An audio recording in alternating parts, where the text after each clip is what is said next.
The island of Jamaica has been severely ravaged by Hurricane Melissa recently, and there are several people without homes. Homes are totally destroyed.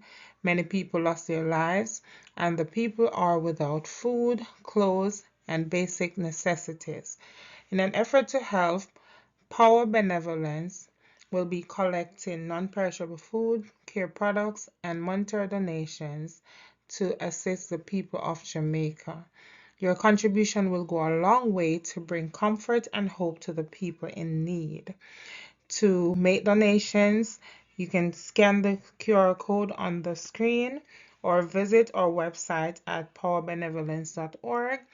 Drop-off locations for care supplies and non-perishable foods is 1184 Burnside Avenue, Unit C in East Hartford, Connecticut. Thank you for your contribution. God bless.